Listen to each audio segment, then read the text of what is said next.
আসসালামু আলাইকুম। আশা করি আপনারা সবাই ভালো আছেন।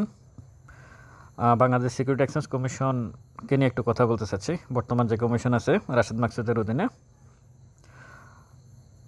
এই কমিশন প্রথমে আসি জরিমানা করতেছে বা মানে অনেক বেশি সংস্কারের পদক্ষেপ নিয়েছে।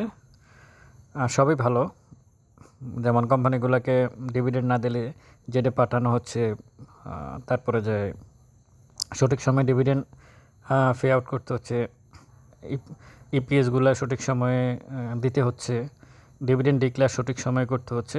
এগুলো সবই বিনিয়োগকারী বান্ধব এবং বিনিয়োগকারীদের পক্ষে। এই জন্য অবশ্যই কমিশনকে ধন্যবাদ দিতে হয়। যেমন গতকালকে এবং গত পরশু দুদক কমিশনে তদন্ত করছে। সেখানে দেখা গেল যে একজন পরিচালকের রুমে ডুপ্লিকেট সফটওয়্যার ব্যবহার করে শেয়ারের গতিবিধি দেখা হচ্ছে, যেটা সম্পূর্ণ অবৈধ। এটা করতেই পারে না ওই সিকিউরিটি এক্সচেঞ্জ কমিশন, অথচ তাদের অফিসে এই নকল সফটওয়্যার ওখানে স্থাপন করা হয়েছে এবং এটা দিয়ে তারা সম্ভবত এটা 18 সালে স্থাপন করা হয়েছে। এই বিষয়ে দুদক মূলত অনুসন্ধান করছে গতকালকে পরশু। এটাও আমি মনে করি পজিটিভ দিক যে বর্তমানে এই বিষয়টা তারা বের করছে, অথচ এই বিষয়টা থাকার কথা সিডিপিএল এর কাছে। তারপরে যাই, আইনি বিভিন্ন পদক্ষেপ নিচ্ছে বর্তমান কমিশন। এটাও আমি মনে করি ভালো দিক। এই বিষয়গুলো ঠিক আছে। যেমন আইপিও বাণিজ্য করছে এই যে সম্ভবত হাবিবুর রহমান, কালকে বা পরশু যিনি পদত্যাগ করছে, নিজেই পদত্যাগ করে চলে গেছে। ওনাকে আইপিও বাণিজ্যর কারিগর বলা হতো শিবলি কমিশনের সময়ের।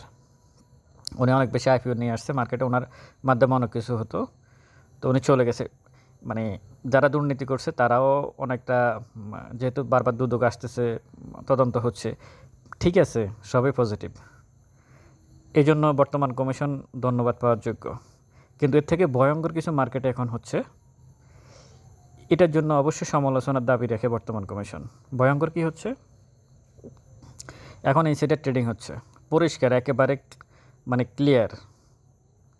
আপনারা নিজেরাই বলতেছেন যে আমরা সবাই জানি ইন্ডেক্স যখন পড়তেছে, যেভাবে শেয়ারের প্রাইস পড়ে, ইন্ডেক্স যখন বাড়ে, যেমন ধরুন 20 পয়েন্টের মতো ইন্ডেক্স যদি পড়ে, শেয়ারের প্রাইস যেভাবে পড়তেছে, কিন্তু 20 পয়েন্টের মতো ইন্ডেক্স যদি বাড়ে, শেয়ারের প্রাইস ওই তুলনায় 30% বাড়ে না। এ ব্যাপারে তো আপনারা একমত।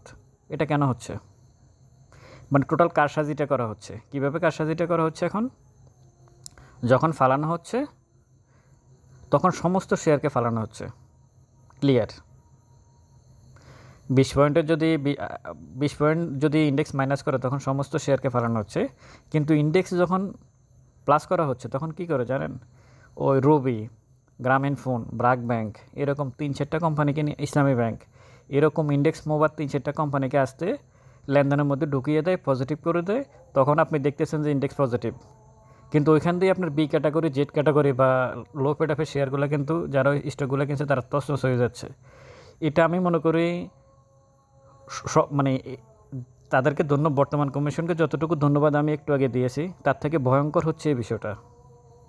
এটা কি তারা তদন্ত করতেছে? এখন যে ঘটনাটা ঘটতেছে, এই যে 700 কোটি টাকার লেনদেন, সম্পূর্ণ ভুয়া লেনদেন হচ্ছে এখন মার্কেটে। একেবারে সম্পূর্ণ ভুয়া লেনদেন। কীভাবে আমি আপনাদেরকে বলি, যখন 6500 ইন্ডেক্স ছিল, তখনও আমার মনে আছে, আমি বারবারই বলতেছি, তখনও 350 কোটি টাকার লেনদেনে অনেকগুলো স্টক হল্টেড থাকতো। মার্কেট অনেক ভালো ছিল 350 কোটি টাকার লেনদেনে, ফ্লোর প্রাইস দেওয়ার আগে, শিবলি কমিশনের সময়। এরপর ফ্লোর প্রাইস আসছে, তারপর মার্কেট পড়ছে। মার্কেটের ক্যাপিটাল এই মুহূর্তে প্রায় 1,50,000 কোটি টাকার মূলধন কমে গেছে মার্কেটের।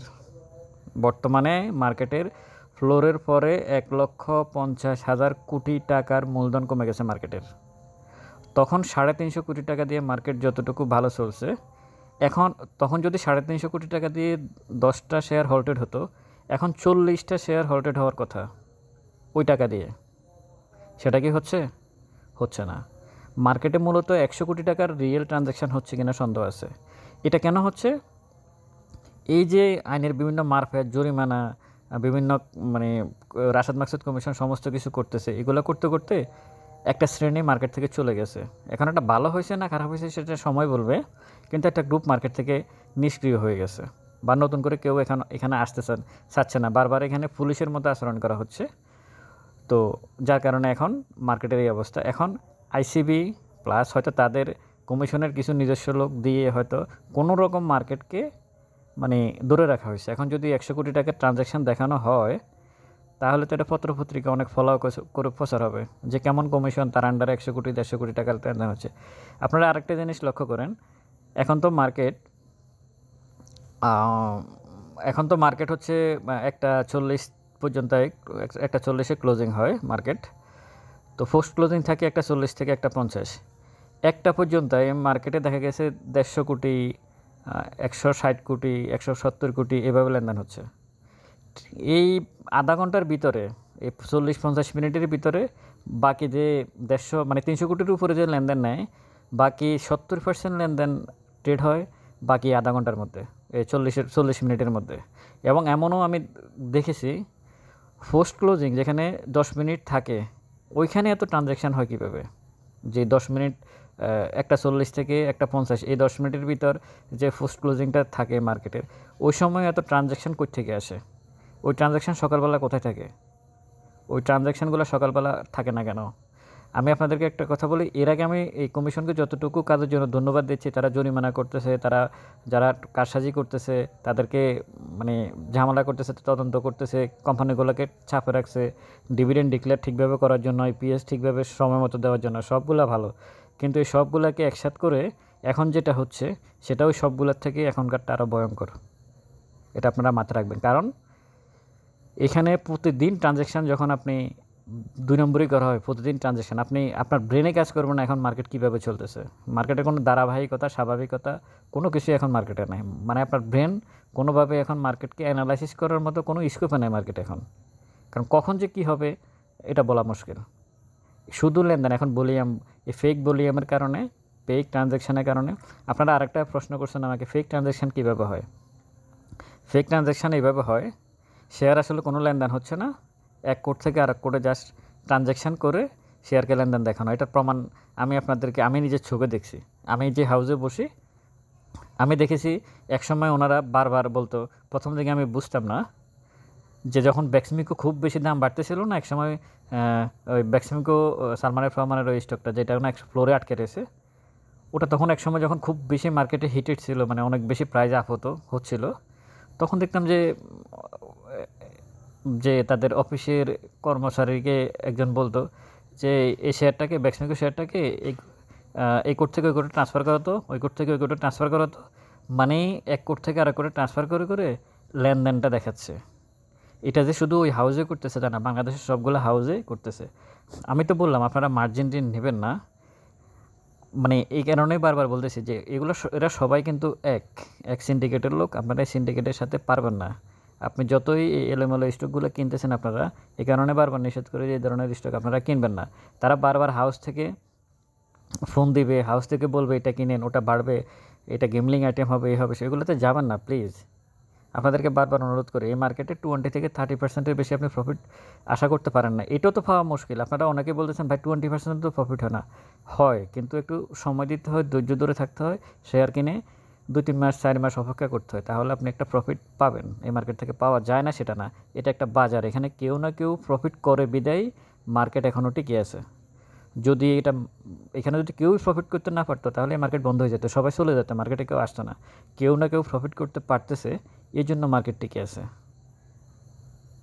তো সব কিছু মিলে আমি বলবো কমিশন যতটুকু কাজ করতেছে ভালো, কিন্তু যে ইনসাইডার ট্রেডিংগুলো হচ্ছে, এখন যে ফেক ট্রেড হচ্ছে, বিনিয়োগকারীদের সাথে বিভিন্নভাবে প্রতারণা হচ্ছে। শুধু এখন মার্কেটের প্রবলেম একটা, সেটা হচ্ছে ফেক ট্রেড হচ্ছে। এই যে 400 কোটি টাকার লেনদেন, 350 কোটি টাকার লেনদেন, এগুলো কোনো কিছুই হচ্ছে না, কারণ এটা বোঝা যাচ্ছে। যেমন আজকে 412 কোটি টাকার লেনদেন হয়েছে, অ্যাডভান্স আছে 180টা, ফলাফল কি 180টা শেয়ার 10, এমনও আছে 180টার মধ্যে অনেকগুলো স্টক আছে 10 পয়সা 20 পয়সা করে বাড়িয়ে রাখা হয়েছে, জাস্ট এটাকে কি বলে অ্যাডভান্স দেখানোর জন্য। তো লাভটা কী হলো? অথচ কমার সময় এই যে আজকে 6 পয়েন্টের 8 পয়েন্টের মতো প্লাস, এটা যদি 8 পয়েন্ট মাইনাস হতো তাহলে দেখা গেছে যে স্টকটা 10 পয়সা বাড়ছিল, এখন 8 পয়েন্ট প্লাসে, সেটা 8 পয়েন্ট মাইনাস হলে এটা কি বলে 50 পয়সা কমে যেত, 60 পয়সা কমে যেত। তো মানে ওটা কি কারসাজি না?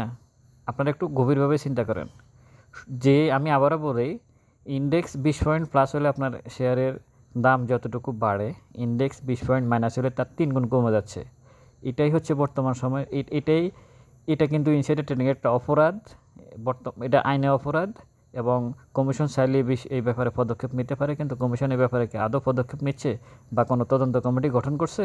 একবার একটা তদন্ত কমিটি গঠন করছিল প্রথম দিকে, পরবর্তীতে ওই তদন্ত কমিটির রিপোর্ট আদৌ দিছে কিনা। তারা বিগত সময়ের শিবলি কমিশনের সময়ের বিচার করতেছে, করুক, অসুবিধা নেই, সে তারা অন্যায় করছে করবে। কিন্তু এখন যে এই সমস্যাগুলো হচ্ছে, এগুলো কে দেখবে? এই যে ইনসাইডার ট্রেডিং হচ্ছে, এগুলো কে দেখবে?